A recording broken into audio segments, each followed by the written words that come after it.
Praise the lord. సమస్తమును సఫలము చేయగల సర్వశక్తిగల దేవుడైన యేసుక్రీస్తు నామములో మీరు చేయనది యావత్తు సఫలము చేయునుగాక. ఈ దినపు యేసయ్య జీవపు మాట ఆదికాండము 39వ అధ్యాయము 23వ వాక్య భాగము. అతడు చేయనది యావత్తు యెహోవా సఫలమగునట్లు చేయును.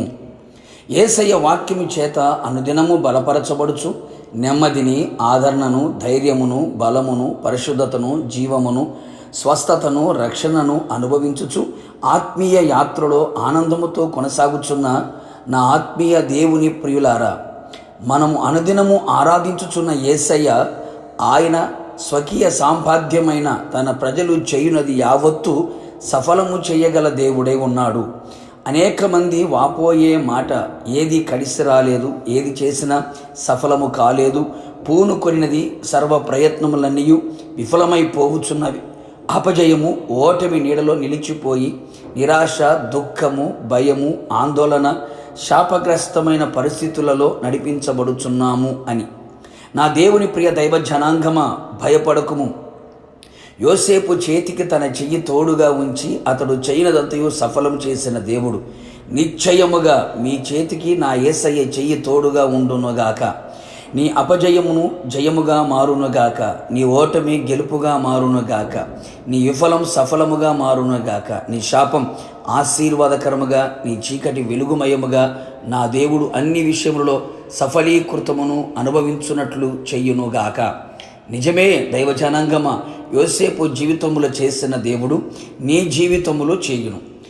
యోసేపు బ్రతికిన జీవితం మనము బ్రతికితే మాదిరిగా మనం అనుకుంటే ఖచ్చితముగా సఫలము చూచెదవు, అనుభవించెదవు. యోసేపు దేవునికి భయపడవాడుగా కనబడుచున్నాడు. ప్రస్తుతపు దినములలో ఎందరూ దేవునికి భయపడుచున్నారో ఆలోచించుడి. దేవుని భయం మనసులో, కుటుంబములో, సంఘములో ఉండగలిగితే చూస్తున్నాడన్న భయం, వింటున్నాడన్న భయం, మనతో ఉన్నాడన్న భయముతో కూడిన ప్రవర్తన గలవారమై ఉందుము. దేవుని భయం పవిత్రమైనది కదా. యోసేపు కూడా దేవునికి భయపడి దేవునికి విరోధముగా పాపము కట్టుకోక పాపమును విడిచి పారిపోయి తన పవిత్రతను కాపాడుకొనెను కదా. అదే అతని సఫలమునకు కారణమాయును. చెయ్యని పాపం నింద అతని మీద పడినా, దూషించినా, ద్వేషించినా, అందరూ విడిచిపెట్టిన, ఒంటరిగా మారిన అన్నిటినీ సహించెను, నిరీక్షించెను, సహనముతోనూ నిరీక్షణతోనూ కనిపెట్టెను. తనకున్న కలను మరువలేదు, తగిన సమయము కొరకు కనిపెట్టుచు వచ్చెను.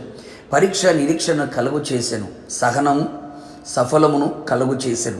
తన జీవితంలో ఎదురైన దుర్భరమైన పరిస్థితులలో తన పక్షముగా ఎవరు నిలవకపోయినా దేవుని మీద ఆధారపడి ఆయన వైపే చూస్తూ నిరీక్షణ పోగొట్టుకొనక సహించుచు దేవుని సన్నిధిలో నిలిచెను. దేవుణ్ణి దూషించలేదు, దేవునికి దూరము కాలేదు, తన్ను తాను శిక్షించుకోలేదు. కావున నా దేవుని ప్రియులారా, మనమందరము యోసేపు లాంటి అనుభవములతో నడిపించబడేదము, కొనసాగేదము, సఫలమును పొందేదము, ప్రభు రాకడ కొరకు సిద్ధపడేదము. ప్రార్థన. అత్యంత కృపగలిగిన మా ప్రియ పరలోకపు తండ్రి, నీ పరిశుద్ధమైన పాదములకి కోట్లాది స్తోత్రములు చెల్లించుచూ ఉన్నాం. మరొక్క మారు మీ పాద సన్నిధికి మేము చేరి ఉన్నాం. మీ వైపు చేతులు చాపి ఉన్నాం, మీ పాదములు పట్టి ఉన్నాం. మేము చేయనదంతయు మా చేతిలో మీరు సఫలము చెయ్యమని కోరుతున్నాం ప్రభా. మా పితరుడైన యోసేపు జీవితంలో మీ చెయ్యి తోడుగా ఉంచి చేయనదంతా సఫలము చేసినట్లుగా అటు జీవితం మా జీవితంలో కనబడినట్లుగా మీరు కృప దయచేయండి. ఈ ప్రజల జీవితంలో ఉన్నటువంటి శాపాన్ని, నిరాశని, నిస్పృహని ప్రభా, విఫలమైన జీవితాన్ని, అపజయమును తొలగించి విజయమును మీరు కలుగు చేసి సఫలమును అనుగ్రహించి మీరు ఆకడికి సిద్ధపరిచి మహిమ పొందమని యేసు నామములో అడిగి పొందుకున్నాము తండ్రి, ఆమేన్.